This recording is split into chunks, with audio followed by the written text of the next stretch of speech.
اعوذ باللہ من الشیطان الرجیم بسم اللہ الرحمن الرحیم۔ السلام علیکم معزز ناظرین،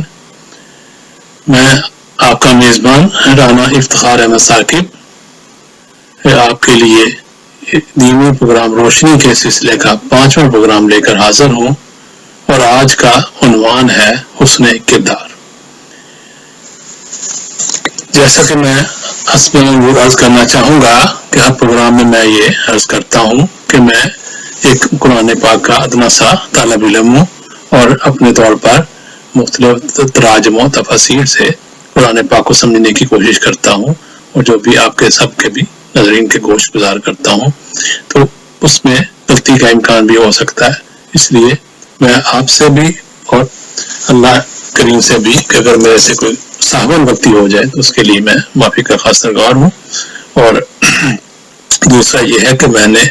کبھی یہ بھی نہیں کہ میرا کسی فرقے سے کوئی تعلق نہیں ہے، اور نہ ہی میں کسی فرقے کے بارے میں کوئی ان کو برا یا اچھا بولوں گا، کیونکہ اس میں ریفرنس کے طور پر کوئی ایسی بات ہو جائے تو اور بات ہے، لیکن میرا مقصد کسی کو کہ اس میں عزت خراب کرنے کا یا فرقے کی حرز افزائی کرنے کا مقصد بالکل نہیں ہے۔ تو آج کا جو ہے موضوع اس کے مطابق یہ ہے کہ جو آج کل یہ بہت ہی ہمارے ملک میں رشوت بدعنوانی اور یہ جو ہے اور ملاوٹ اور یہ سب چیزیں اس قدر عام ہو چکی ہیں، عام آدمی سے لے کر ہمارے سیاسی لیڈروں تک اتنی زیادہ کرپشن اور سب کچھ ہے، اور ملاوٹیں اور رشوت کہ جس کا کوئی تصور بھی نہیں کر سکتا۔ اور میرا خیال ہے کہ ہماری دنیا کے مقام میں جو ہمارا ملک کا بہت ہی نچلا درجہ اس معاملے میں آتا ہے۔ تو اب دیکھنا یہ ہے کہ یہ جب ہم اپنے آپ کو مسلمان کہتے ہیں اور قرآن پاک کی تعلیمات پر عمل کرنے کی کوشش کرتے ہیں، یا ہمارا ارادہ ایسا ہے کہ ہم اچھے مسلمان بنے، اور پھر سوچنے کی یہ بات ہے کہ ہم میں حسن کردار کیوں نہیں ہے، یعنی ہم میں کریکٹر کیوں نہیں ہے، کہ ہم ایسی برائیاں جن سے کہ روکا گیا ہے قرآن پاک میں، ہم وہ برائیاں کیوں کرتے ہیں، جبکہ ہم باقاعدگی سے روزہ نماز و صلات وغیرہ کے پابند ہیں، اور حج و عمرہ کے لیے بھی حاضری دیتے ہیں خانہ کعبہ میں اور مسجد نبوی میں۔ تو اب یہ سوچنے کا مقام ہے کہ یہ ایسا کیوں ہے کہ ہمیں یہ کریکٹر یا کردار کا حسن کیوں پیدا نہیں ہوتا۔ تو اب میں یہ عرض کروں گا کہ یہ ہمیں دیکھنا ہے کہ یہ کیا وجہ ہے، اس سوال کا آخر ہمارے پاس کیا جواب ہے۔ اور سب سے پہلے تو ہم یہ دیکھیں گے یہ کردار یا کریکٹر سے کیا مراد ہے، اس کا کیا مطلب ہے، اس کے کیا معنی ہے۔ تو ہم دیکھیں گے کہ کریکٹر جو ہے ایک بہت ہی وسیع المفہوم اصطلاح ہے، اور جس کے متعدد گوشے ہیں، لیکن جب ہم کہتے ہیں کہ اسلامی نظام مملکت کے لیے جس کریکٹر کی ضرورت ہے وہ آج ناپید ہے، تو اس سے مقصد یہ ہوتا ہے کہ ہمارے ہاں خود غرضی اور باددیانتی اس قدر عام ہے کہ متاع ملت کسی کی امانت میں نہیں دی جا سکتی۔ اب سوچنے کا یہ مقام ہے کہ خود غرضی سے کیا مفہوم ہے، اور یہ کیوں پیدا ہوتی ہے۔ اب خود غرضی سے مراد یہ ہے کہ ہر فرد دوسروں کے مفاد پر اپنے ذاتی مفاد کو ترجیح دیتا ہے،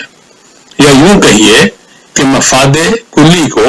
انفرادی مفاد پر قربان کر دیتا ہے، اور قومی زندگی میں اسی کا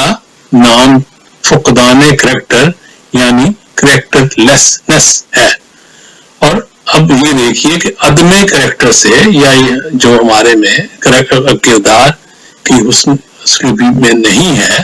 اور اس کا کیا مفہوم ہے کہ ہر فرد اپنے ذاتی مفاد کی فکر کرتا ہے اور مفاد کلی کی قطعاً پرواہ نہیں کرتا۔ اور یہ جو فکرہ میں نے عرض کیا ہے، اس کے ایک ایک لفظ پر بہت غور کرنے کی ضرورت ہے۔ اب ہم دیکھتے ہیں کہ ایسا کیوں ہوتا ہے۔ یہ آپ سب جانتے ہیں کہ حفاظت خواہش یعنی پرزرویشن آف سیلف، یعنی جبلت انسٹنکٹ کا تقاضا ہے، اور اس تقاضے کو بروئے کار لانے کے لیے عقل سامان و ذرائع فہم پہنچاتی ہے۔ لہذا عقل کا فریضہ ہی یہ ہے کہ یہ اس فرد کی حفاظت کرے جس کی یہ عقل ہے، اور چونکہ عقل ہر فرد کی الگ الگ ہوتی ہے، اس لیے ہر عقل کا فریضہ اپنے فرد کا تحفظ ہے، اور اسی کا نام انفرادیت ہے، اور اسی وجہ سے خود غرضی یعنی سیلفشنس ہر انفرادی عقل کا تقاضا ہے، اور یہ جبلت انسٹنکٹ کا تقاضا بھی ہے، اس لیے انسان اور حیوان دونوں میں یہ چیز مشترک ہے۔ ہر حیوان اپنی حفاظت کے لیے چارہ جوئی کرتا ہے، اور ایک یہاں تک کہ ایک چھوٹے سے چھوٹا جرثومہ جو کہ مائکروسکوپ یا خوردبین سے دیکھ سکتے ہیں، اس سے لے کر بہت بڑے جسم والے ہاتھی تک ہر ذی حیات بقائے خلیج کی فکر میں مضطرب اور بیتاب رہتا ہے۔ لیکن حیوانات اور انسان میں ایک نمایاں فرق ہے، جیسا کہ میں نے پہلے بھی عرض کیا کہ اب جیسے ہم گائے کو دیکھتے ہیں، جب وہ بھوکی ہوتی ہے اس کے سامنے جب چارہ ڈال دیا جائے تو وہ دوسری گائے کو اپنے پاس نہیں آنے دیتی، لیکن جب وہ پیٹ بھر کر آ چکتی ہے تو بہت تسلی اور اطمینان کے ساتھ ایک طرف ہو کر بیٹھ جاتی ہے اور جگالی کرنے لگ جاتی ہے، اور اس کی پرواہ تک نہیں کرتی کہ باقی ماندہ چارہ محفوظ رکھا ہے یا نہیں، یعنی اسے اپنی موجودہ بھوک کی فکر ہوتی ہے، مستقبل کی فکر نہیں ہوتی۔ اور اس میں شبہ نہیں کہ بعض حیوانات چونٹیاں مکوڑے وغیرہ مستقبل کے لیے بھی ذخیرہ جمع کرتے ہیں، لیکن ان کا یہ عمل اجتماعی ہوتا ہے، انفرادی نہیں، یعنی ان کی اجتماعی جبلت اس قسم کی واقع ہوئی ہے کہ وہ انفرادی عقل کے ساتھ ساتھ وہ اپنے اجتماعی بھی مفاد کا فکر کرتے ہیں، لیکن انسانی حال کی حفاظت سے مطمئن نہیں ہوتی، بلکہ وہ مستقبل کے لیے بھی فکر مند رہتی ہے۔ اب سوچنے کا مقام یہ ہے کہ انسان کو مستقبل کی فکر کیوں پیدا ہوتی ہے، اور یہ ہم سوچتے ہیں کہ یہ کیوں فکر پیدا ہوتی ہے، اور اس کا جو ہے وہ سوچنے کا یہ مقام ہے کہ کیوں ہوتی ہے، اور اس کا یہ جو ہے پھر نتیجہ کیا نکلتا ہے۔ اور اس فکر اور پریشانی کا جو اصل جذبہ ہے، جو اس کا محرک ہے، وہ یعنی احتیاج یا حاجت کا خوف ہے، یعنی ہر فرد کو یہ خوف دامنگیر رہتا ہے کہ اگر میرے پاس کل کے لیے کچھ نہ ہوا تو میں کیا کروں گا۔ اور اس خوف کی وجہ سے ہر فرد کی عقل اسے اکساتی ہے کہ وہ کل کی فکر آج ہی کر لے، اور چونکہ انسانی زندگی کا کل یعنی فیوچر غیر متعین ہے، کیونکہ کسی کو موت کے وقت کا علم نہیں، اس لیے ہر فرد یہ چاہتا ہے کہ وہ زیادہ سے زیادہ اپنے لیے سمیٹ لے تاکہ وہ کل کی حاجتوں سے معمول ہو جائے۔ یہ ہے وہ جذبہ جس کے تحت ہر فرد اپنے لیے زیادہ سے زیادہ اکٹھا کرنے کی فکر میں غلطاں اور پیچھا رہتا ہے، اور اسی کا نام خود غرضی ہے۔ اور جب ہر فرد اپنی اپنی فکر میں پریشان ہو تو اس کا نتیجہ کیا نکلتا ہے، وہ یہی ہے کہ جیسے ہم نے دیکھا ہے کہ جب پولیس کسی مجمع پر لاٹھی چارج کرتی ہے تو ہر شخص اپنے آپ کو بچانے کے لیے بھاگ اٹھتا ہے، اور اس افراتفری یعنی نفسا نفسی میں ہوتا یہ ہے کہ جو شخص کہیں گر گیا وہ کچلا گیا، اسے بکڈر مچنا کہتے ہیں۔ اور مجھے یاد ہے کہ ایک دفعہ جب کوئی بہت بڑا جلسہ ہو رہا تھا، اس میں ایک پٹاخے کی آواز آئی تھی، تو لوگ کس طرح اپنی جان بچانے کی فکر میں بد حواس ہو کر بھاگ اٹھے تھے، اور اس بھگدڑ میں کتنے لوگ پاؤں تلے روندا گئے تھے۔ اور اس طرح کے بے شمار واقعات ہم روز دیکھتے ہیں کہ اس طریقے سے یہ ہوتا ہے، اور ہر شخص کو اپنے آپ کو بچانے کی فکر رہتی ہے، اور جو گر جاتا ہے تو وہ کچلا جاتا ہے۔ اور اس طرح کی صلاحیت جو ہوتی ہے اس میں کہا جاتا ہے عام طور پر کہ لوگوں میں اب کریکٹر نہیں رہا، کہ ہر شخص دوسروں کو لوٹنے کی فکر میں رہتا ہے۔ اب دیکھنا یہ ہے کہ کریکٹر کے فقدان کے آخر معنی کیا ہے اور اس کی علت یعنی وجوہات کیا ہیں۔ وہ کریکٹر کی کمزوری کے معنی ہیں خود غرضی، اور خود غرضی کا محرک جذبہ یہ ہوتا ہے احتیاج کا خوف، یعنی یہ خطرہ اندیشہ اگر میرے پاس کچھ نہ رہا تو کل میرا یا میری اولاد کا کیا حشر ہوگا۔ اور اس میں شبہ نہیں کہ کریکٹر کی کمزوری کے بعض اور پہلو بھی ہوتے ہیں، مثلا حفظ اقتدار وغیرہ، لیکن اگر ہم غور سے دیکھیں تو معلوم ہو جائے گا کہ اس چیز کی حیثیت بالکل ثانوی ہے۔ بنیادی چیز وہی ہے احتیاج کا خوف، اور حفظ اقتدار بھی غیر شعوری طور پر اسی خوف احتیاج کی ایک بہت بڑی ہوئی شکل کا نام ہے۔ یعنی انسان احتیاج سے مامون ہونے کے لیے ادھر ادھر سے سمیٹنے کی فکر کرتا ہے، اور پھر اس سمیٹے ہوئے کی حفاظت کے لیے اقتدار کے قلعے بناتا ہے۔ اور اس میں استثناء صرف ان لوگوں کو ہے جو نفسیاتی مریض ہیں، یعنی جو سائیکولوجیکل کیسز ہیں کی نوعیت ہے ان کی، اور جو اپنی انانیت کی تقسیم کے لیے اقتدار چاہتے ہیں، لیکن یہ صرف ایک ایکسیپشنل صورتحال ہے۔ عام طور پر شکل وہی ہے جس کا ابھی میں نے ذکر کیا، اور وہ علت اولا جو انسانی معاشرے میں بھگدڑ مچا دیتی ہے۔ ہر فرد کے دل میں احتیاج کے خوف سے جو ہے وہ سیکیورٹی کی فکر ہوتی ہے، اور جس طرح ہر بھگدڑ میں ہر فرد اپنی اپنی جان بچانے کی فکر کرتا ہے، اور اس فکر میں اس قدر بدحواس ہو جاتا ہے کہ اتنا بھی خیال نہیں کرتا کہ جو گر پڑا ہے اسے روند کر تو آگے نہ بڑھے۔ اور اس طرح معاشرے کی اس توازن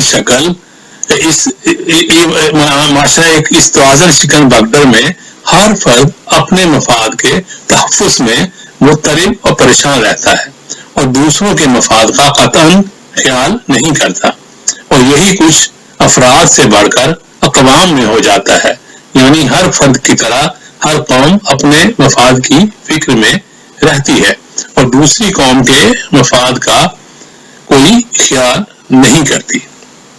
اب یہاں تک ہم دیکھتے ہیں کہ ہمیں یہ تو پتہ چل گیا کہ یہ جو ہمیں کریکٹر کی کردار کی کمی ہے وہ اس مرض کی تشخیص کیا ہے کہ وہ ہمیں پتہ چل گیا، یعنی نمبر 1 کہ تحفظ خواہش جبلی تقاضا ہے جس کے لیے ہر فرد کی عقل سامان و ذرائع فراہم کرنے کی فکر میں رہتی ہے، اور نمبر 2 عقل اپنے اس فریضہ کی ادائیگی میں ہر وقت اس فکر میں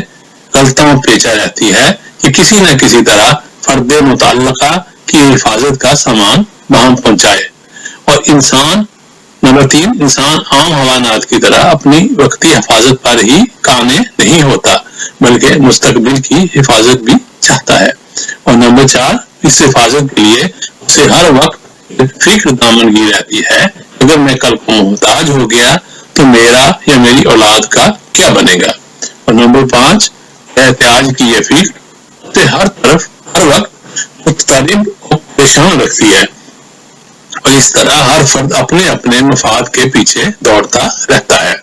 اور اس دوڑ میں دوسروں کے مفاد کا قطعاً خیال نہیں کرتا۔ اور نمبر 6 اسی کا نام خود غرضی اور کریکٹر کا فقدان ہے۔ اب دیکھتے ہیں کہ یہ جو مسئلہ ہے، یہ جو پرابلم ہے جو کہ کریکٹر ہمیں نہیں ہے، اس کی یہ تو پتا چلا کہ اس کی اصل وجہ کیا ہے، لیکن اب اس کا علاج کس طرح سے ہو. اب دیکھتے ہیں کہ اس کا جو علت جو مرض ہے، مرض کی وجوہ جو ہے وہ یہ ہے کہ احتجاج کا خوف. لہذا مرض کا علاج یہ ہے کہ اس خوف کا دل سے نکال دینا، کہ تاکہ کسی بھی انسان کو اپنی حاجتوں کے پورا نہ ہونے کا خوف نہ ہو. اب یہ ہمیں سوچنا ہے کہ یہ خوف دل سے کیسے نکالا جا سکتا ہے. اور یہ میں عرض کروں گا کہ اگر ہر فرد کو اس امر کا پورا یقین ہو جائے کہ اس کی کوئی ضرورت رکی نہیں رہ سکتی، اس کی کوئی حاجت جو ہے وہ کمی نہیں رہ سکتی، وہ کبھی بھوکا نہیں مر سکتا، اور اس کی اولاد کسی حالت میں بے کس و بے بس نہیں رہ سکتی، یعنی اسے اس امر کا یقین ہو جائے کہ اس کی اور اس کی اولاد کی تمام ضروریات زندگی کا سامان موجود ہے، تو اس کے دل سے احتیاج کا خوف نکل جائے گا. آپ نے دیکھا ہوگا کہ جب کوئی شخص اپنی زندگی کا بیمہ کرا لیتا ہے تو کس قدر مطمئن ہو جاتا ہے، کیونکہ اس میں اس کی یہاں تک کہ اس کی فکر اور اس کی اعصابی کمزوریاں بھی آہستہ آہستہ ختم ہوتی جاتی ہیں، کیونکہ اس کو یہ فکر نہیں رہتی کہ اگر اس کو کچھ ہو گیا تو اس کی اولاد کا یا اس کی بیوی بچوں کا کیا ہوگا. اس لیے وہ آرام سے سکھ کی نیند سوتا ہے. تو لہذا کسی فرد کے دل سے فکر احتیاج نکل جائے تو اس میں خود غرضی نہیں رہتی، اور جب خود غرضی نہ رہے تو خود بخود کریکٹر پیدا ہو جاتا ہے. لیکن اب وہ یقین کس طرح پیدا کیا جائے، جس کا ابھی میں نے عرض کیا ہے، یعنی ہر فرد کے دل میں اس امر کا یقین کہ اس کی کوئی ضرورت رکی نہیں رہے گی اور اس کی اولاد کبھی بھوکی نہیں مرے گی. اور یہ جو ہے یہ پیدا ہوگا اللہ پر ایمان لانے سے، اسے رازق ماننے سے، اس پر توکل کرنے سے، اور اس امر پر یقین رکھنے سے کہ ہر فرد کے رزق کی ذمہ داری اللہ نے اپنے سر لے رکھی ہے. اب یہ آپ سوچ رہے ہوں گے معزز ناظرین کہ یہ کیا پہیلی ہے کہ وہ تو ہر کوئی جو ہے اس پہ ایمان رکھتا ہے، تو پھر کیا وجہ ہے کہ ہم لوگ کریکٹر لیس کیوں ہیں. اور اب ایک طرف تو میں یہ عرض کر رہا ہوں کہ یہ یقین پیدا ہوگا اللہ کی رضاقیت پر ایمان سے، اور دوسری طرف یہ دیکھ کر بھی بندہ حیرت زدہ ہو جاتا ہے کہ یہ واقعی اگر ایسا ہی ہے اور اس کا مطلب ایسا ہی ہے تو کیوں ایسے ہوتا ہے کہ میں دیکھتا ہوں کہ کیسے یہ جیسے ہم یہ دیکھتے ہیں کہ ان الفاظ کا ایک مفہوم تو وہ ہے، وہ ان الفاظ کے مصنف یعنی خدا کریم نے خود متعین قرآن پاک میں کیا ہے، اور وہ مفہوم واقعی وہ یقین پیدا کر سکتا ہے جس کا ابھی میں نے ذکر کیا. لیکن کچھ لوگوں نے جو ان کے معانی جو ہے اور طریقے سے ان کو اس پہ اخذ کر لیا ہے، تو پھر ہمیں سمجھ نہیں آتی کہ یہ ایسا کیوں ہوتا ہے. کیونکہ ہم سوچنے لگ جاتے ہیں کہ جب اللہ تعالیٰ نے یہ جو ہے وہ رزق کی ضمانت دی ہے کہ ہر انسان کو رزق ملے گا، تو پھر ہم دیکھتے ہیں کہ پوری دنیا میں بعض علاقوں میں اور بعض ملکوں میں بے شمار لوگ، کروڑوں لاکھوں لوگ بھوکے سوتے اور فاقوں سے مر جاتے ہیں، اس اعلان کے باوجود کہ وما بن دابۃ فی الارض الا علی اللہ رزقها. یہ ہے سورۃ نمبر 11 اور آیت نمبر 6. یعنی اس کا ترجمہ یہ ہے کہ زمین پر کوئی چلنے والا ایسا نہیں جس کے رزق کی ذمہ داری خدا پر نہ ہو. اب یہ دیکھیے کہ یہ اللہ تعالیٰ کا بہت بڑا یہ اعلان ہے کہ یہ مطلب کوئی انسان جو ہے وہ بھوکا نہیں رہے گا، اور سب زمین پر جتنے بھی جاندار ہیں ان کی ذمہ داری اللہ تعالیٰ کے اوپر ہے. اب یہ ہے جو اب ہم دیکھتے ہیں کہ ہمارے کچھ حضرات جو مذہب میں اس طریقے سے خدا پر ایمان لانے پر اس طریقے کا توکل یا یقین پیدا نہیں ہوتا یا نہیں کر سکتے، اس کی وجہ یہ ہے کہ وہ کہ خدا کا جو تصور کا جو مفہوم ہے جسے خدا نے خود متعین کیا ہے وہ واضح نہیں ہے. اور جو ہے قرآن کریم میں جو اس تصور خدا کے تصور پر اگر ہم اس کو اس خدا سے عملاً اس کا مفہوم یہ ہے کہ وہ نظام جو خدا کے قوانین قدرت اور قوانین خداوندی جو قرآن پاک میں موجود ہیں اس کے قوانین کو نافذ کرنے کے لیے متشکل ہوتا ہے، وہ نظام یہ اللہ تعالیٰ کی ساری ذمہ داریاں اپنے سر کے اوپر لے لیتا ہے جنہیں خدا نے اپنی طرف منسوب کیا ہے. یعنی یہ اسلامی ریاست جو کہ قرآنی نظام حکومت کے مطابق قائم ہوگی اس میں وہی فرد جو ہے وہ بھوکا نہیں رہے گا. جب ہم ذرا دیکھتے ہیں کہ یہ جو خارجی کائنات یعنی یہ عام اور دوسری مخلوقات اور کائنات میں یہ کس طریقے سے اللہ کا نظام جو ہے رزاقیت کا کار فرما ہے. مجھے وہ یاد ہے کہ جو ہماری نانی اماں جو ہے وہ اپنے وہ بتاتی تھی کہانیاں اور سناتی تھی کہ پتھر میں کیڑے کو پالا، وہ کس طریقے سے اللہ تعالیٰ پتھر میں بھی کیڑے کو رزق پہنچاتا ہے. اسی طرح انسانی دنیا میں اس کا دعویٰ رزاقیت اور ربوبیت اس نظام کی روح سے پورا ہوتا ہے جو اس کے قوانین کی بنیادوں پر خود انسانوں کے ہاتھوں متشکل ہوتا ہے. انسان کی دنیا میں مشیت خداوندی کی تکمیل انسانوں ہی کے ہاتھوں سے ہوتی ہے. لہذا جب ہم یہ کہتے ہیں کہ ہر ایک کا رزق اللہ کے ذمہ ہے تو اس سے یہ مراد یہ ہے کہ وہ نظام جو قوانین خداوندی کے روح سے قائم ہو اور تمام افراد کی ضروریات زندگی کا کفیل ہو. یہ ہے وہ نظام جس پر پورا توکل اور بھروسہ کیا جا سکتا ہے، اور یہی ہے وہ نظام جو انسان کے دل میں اس امر کا یقین پیدا کر سکتا ہے کہ میں بھوکا نہیں مر سکتا اور میری اولاد تباہ نہیں ہوگی. اور اس نظام میں انسان احتجاج کی فکر سے بے خوف ہو جاتا ہے، اور اس لیے اس نظام کی خصوصیت کبریٰ ہی یہ بتائی گئی ہے کہ اس کی ذمہ داری آ جانے والوں میں کی کیفیت یہ ہوتی ہے کہ لا خوف علیہم ولا هم یحزنون، یعنی نہ انہیں کسی قسم کا خوف رہے گا نہ احتیاج کی فکر ستائے گی. اور اس نظام سے انسان کی دنیا اس جنت میں تبدیل ہو جاتی ہے جس کے متعلق ابن آدم سے کہا گیا تھا اِنَّ لَكَ أَلَّا تَجُوعَ فِيهَا وَلَا تَعْرَىٰ وَإِنَّكَ لَا تَظْمَأُ فِيهَا وَلَا تَضْحَىٰ. اس میں ترجمہ اس کا یہ ہے، اس پہلے میں بتا دوں کہ ریفرنس کہ یہ سورت نمبر 20 اور آیت نمبر 118، اور اس کا ترجمہ یہ ہے کہ اس میں نہ تو بھوکا رہے گا نہ ننگا اور نہ پیاسا رہے گا، یعنی اور نہ بلا مکان کے دھوپ میں رہے گا. اور یہ جنت سے یہ جنت بنے گی اس طرح سے کہ افإما یأتینکم منی ہدی فمن تبع الہدی فلا یضل ولا یشقی.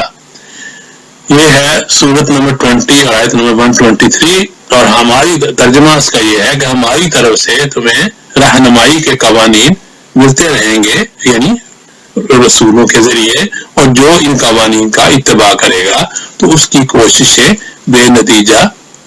نہیں رہیں گی اور نہ اسے بھوک، لباس اور سردی گرمی کی تکالیف اٹھانی پڑیں گی. اور لا خوف علیہم ولا هم یحزنون، انہیں ان احتیاج کا خوف دامنگیر نہیں ہوگا. تو یہ تھا معزز ناظرین، جہاں تک ہمیں سمجھ آئی کہ یہ جو ہے اس کا کریکٹر کا ہم نے دیکھا کہ اس کا سبب کیا ہے اور اس کا مرض کیا ہے اور اس کا علاج کیا ہے. تو اب ہم آگے دیکھتے ہیں کہ اس میں اور مزید اس میں کہ کیا اس میں جو ہے وہ دیکھتے ہیں، اس کو اور طریقے سے سمجھنے کی بھی کوشش کرتے ہیں. تو اب یہ دیکھنا ہے کہ اب جب اس خوف سے جب نجات کا ذریعہ ہمیں پتہ چل گیا کہ نظام میں ربوبیت کا قیام ہے جو ہر فرد کی ضروریاتی زندگی کا کفیل ہوتا ہے، اور اس میں یہ ہوگا کہ کسی فرد کے دل میں احتیاج کا خوف پیدا ہی نہیں ہوتا. اور جب انسان احتیاج کی طرف سے اس طرح فکر ہو جاتا ہے تو خود غرضی باقی نہیں رہتی، اور جب خود غرضی باقی نہیں رہتی تو اچھا کریکٹر، اچھا کردار خود بخود پیدا ہو جاتا ہے۔ اب یہ ہے کہ یہ جو ہم دیکھتے ہیں یہ نظام جو ہے، جو ہم نے ابھی عرض کیا قرآنی نظام، یہ کس طریقے سے یہ قائم ہوگا، اور ہم دیکھتے ہیں کہ اس میں یہ بھی انہی لوگوں کے ہاتھوں سے ہوگا کہ جو اچھے کریکٹر والے، اس نے کردار والے لوگ ہوں گے۔ لیکن اب ہم یہ دیکھتے ہیں کہ آج کے ہمارے دور میں یا ہمارے ملک میں یہ ہم کیسے ہو سکتا ہے کہ جب ہم میں کریکٹر نہیں ہے تو اس لیے لگتا ہے کہ اس نظام کا قیام ناممکن ہے۔ لیکن اگر ہم جیسا بھی یہ ہمارے جو ہے وہ لوگ ہیں، اگر ان میں بھی اگر نظام کی قائم کرنے کی ابتدا کر دی جائے تو آہستہ آہستہ تو ان کا حسن کردار بھی پیچھے پیچھے آتا چلا جائے گا۔ اور یہ ہے کہ جیسے وہ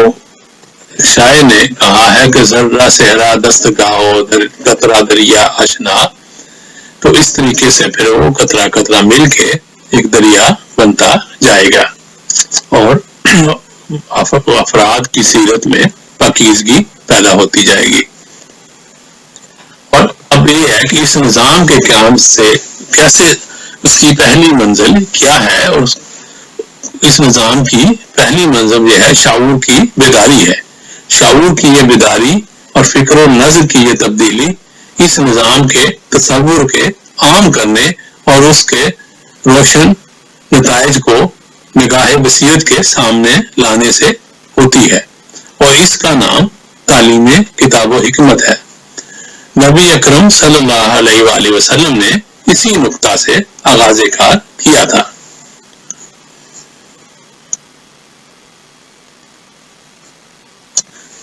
تو اب جیسے ایک آیت میں یعلمہ الکتاب والحکمت، یعنی اس قانون ابدی کی تعلیم اور اس کی حکمت اور اس کی تفہیم سے کتاب قانون کو کہتے ہیں، کتاب قانون کو کہتے ہیں، اور حکمت ہوتی ہے the way of it،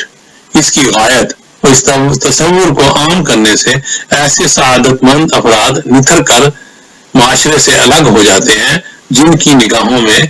کشادگی اور قلب میں وسعت ہوتی ہے، اور اسی کا نام نفس کی بالیدگی یعنی تزکیہ نفس ہے، اور یہ تعلیم کتاب و حکمت کے ساتھ اس کا چولی دامن کا ساتھ ہے۔ اور اب یزکیہم ویعلمہم الکتاب والحکمہ، اب یہ اس سے ایک اور نقطہ جو ہے وہ ہمارے سامنے آتا ہے کہ یعنی ایک اس تعلیم سے کون سی حقیقت بے نقاب ہو جاتی ہے جس سے انسان کی نگاہوں میں وسعت پیدا ہو جاتی ہے، اور وہ ذاتی مفاد کی تنگ وادیوں سے نکل کر اجتماعی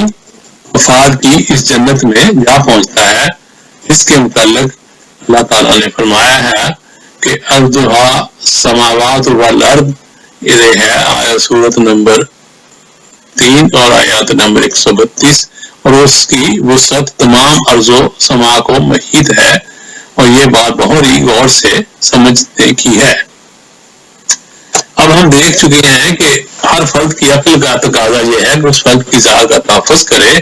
اور اس لیے ہر فرد اپنے ذاتی مفاد کو پیش نظر رکھتا ہے اور کسی اور کو اپنے مفاد میں شریک نہیں کرتا۔ لیکن ہم دیکھتے ہیں جب اپنے ہم گھریلو لائف کو دیکھتے ہیں تو اس میں ہم دیکھتے ہیں کہ ایک باپ اپنے مفاد کو اپنی ذات تک ہی محدود نہیں رکھتا بلکہ اپنی اولاد کو بھی اس میں شریک کر لیتا ہے، اور یہ شراکت اس حد تک بڑھ جاتی ہے کہ اس نے اپنا مفاد اس کی اولاد کا ہی مفاد بن جاتا ہے، اور وہ سب کچھ اپنی اولاد کے لیے کرتا ہے۔ اسے اپنے مستقبل کی اس قدر فکر نہیں ہوتی جس قدر اولاد کے مستقبل کی فکر ہوتی ہے۔ اسے ہر وقت یہی اندیشہ ستاتا رہتا ہے اگر میری موت بے وقت ہو گئی تو میری اولاد کا کیا بنے گا۔ ہم نے غور کیا کہ ایسا کیوں ہوتا ہے، یعنی وہی عقل کا فریضہ کہ اس فرد متعلقہ کا تحفظ ذات ہے،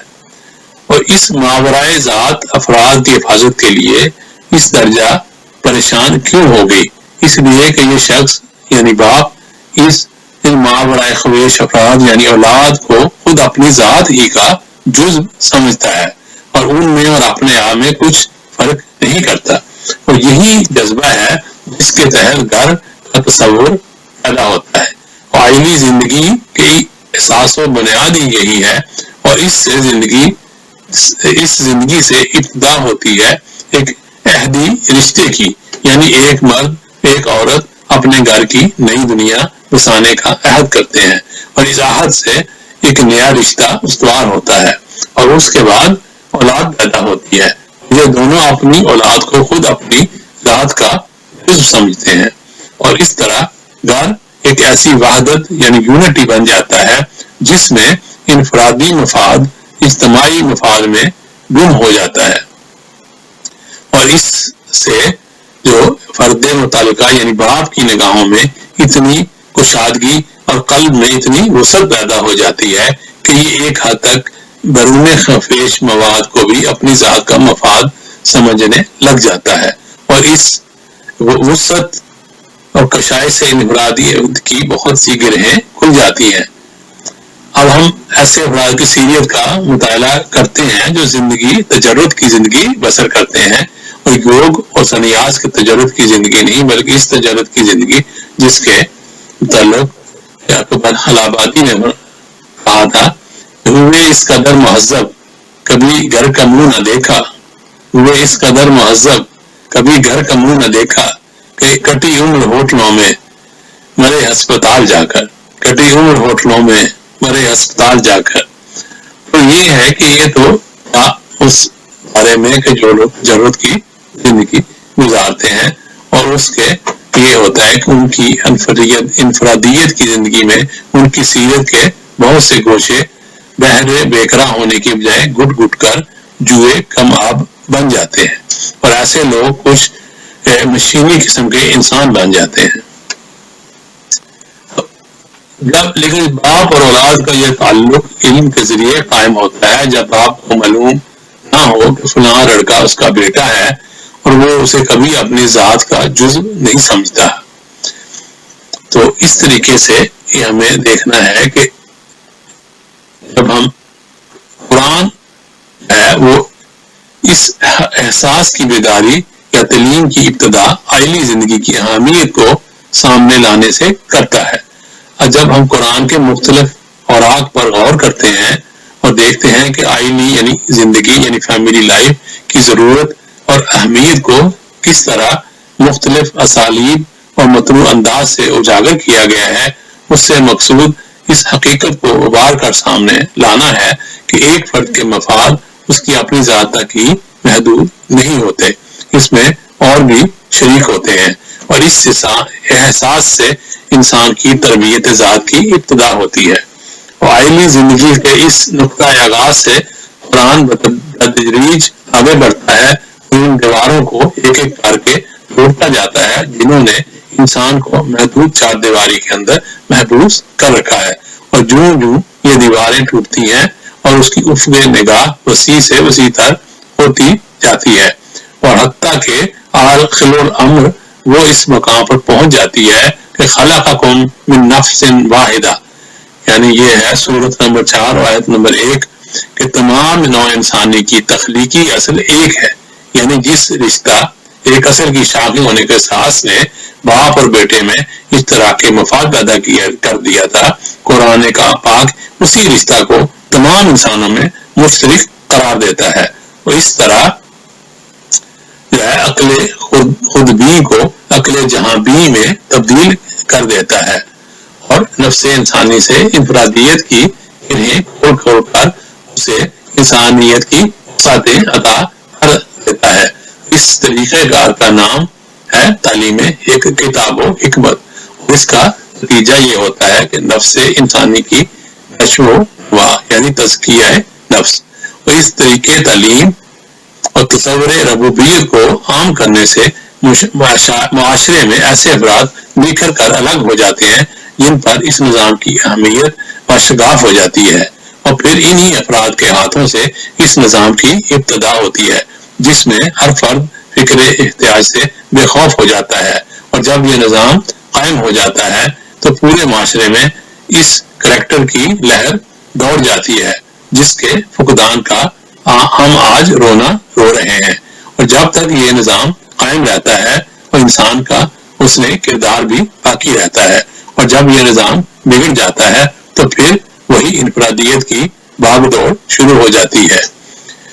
تو اب یہ ہم نے دیکھا کہ انسانوں میں اب اس نے کردار پیدا کرنے کے لیے قرآنی نظام کی بے حد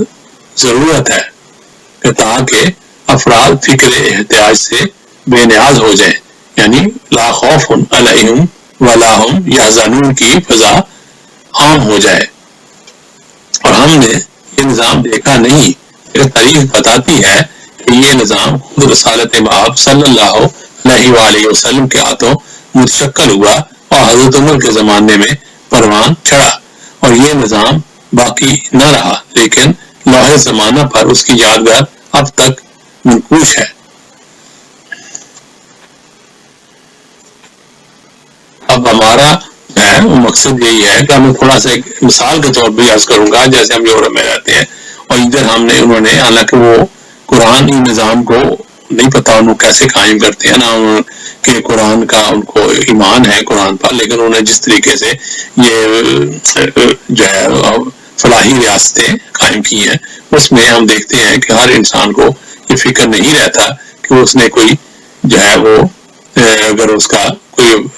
بے روزگار ہو گیا، اس کا کام نہیں رہا تو وہ کیا کرے گا، کہ کیونکہ انہوں نے ایسا انتظام کیا ہوا ہے کہ اگر کوئی بے روزگار ہو جاتا ہے تو اس کو بے روزگاری کا الاؤنس ملتا ہے. اور نہ بچوں کی فکر رہتی ہے کہ جیسے بچہ پیدا ہوتا ہے تو انسان کو اس کا وظیفہ بچے گا شروع ہو جاتا ہے حکومت کی طرف سے. اور اسی طرح انسان جب بیمار ہوتا ہے تو اس کی یہ نہیں ہوتا کہ اس کی آمدن کہاں سے آئے گی، اس کو اسی طریقے سے بیماری کے دوران بھی پیسے وہ حکومت کی طرف سے ملتے ہیں. اور اسی طرح اور بیماری اور علاج کے لیے بھی اس کو نہیں سوچنا پڑتا کہ اگر میرا آپریشن کرانا پڑ گیا تو 2-4 لاکھ 10 لاکھ کہاں سے لاؤں گا، تو اس لیے کہ وہ حکومت کی طرف سے سارا اس میں ہے. تو حالانکہ ابھی انہوں نے یہ قرآن کریم کے نظام کو نہیں فالو کیا تو پھر بھی اس کے باوجود اس اچھے طریقے سے لوگ کو یہ فکر نہیں رہتی کہ جیسی ہمارے اپنے ملک میں یا اور ہمارے ملکوں میں رہتی ہے. تو یہ مقصد ہے کہ جب اگر ہم نظام حکومت قائم کر لیں، وہ جیسے کہ حضرت عمر کے زمانے میں کہتے تھے کہ پوری اسلامی ریاست میں کوئی کتا بھی بھوکا نہیں رہتا، تو یہ نظام جب ہمارا قائم ہو جائے گا تو ہم اس میں کردار کے مالک بھی بن جائیں گے اور ہمیں خوف اور سارا کچھ ختم ہو جائے گا. تو اب آپ کا بہت بہت شکریہ، اور آپ نے اور پسند فرماتے ہیں اور اس کا آپ سے انتظار بھی رہتا ہے کہ آپ کے کمنٹس جو ہیں وہ مجھے ملتے رہیں تاکہ میں اپنے آپ کو ابھی بہتر کرنے کی کوشش کرتا رہوں. تو آپ سے گزارش ہے کہ پھر میرے سے کوئی ایسی بات ہو گئی ہو تو میں ان کے لیے معذرت خواہ ہوں. میرا مقصد کسی کی فرقے کی دل آزاری کرنا نہیں ہے اور نہ ہی،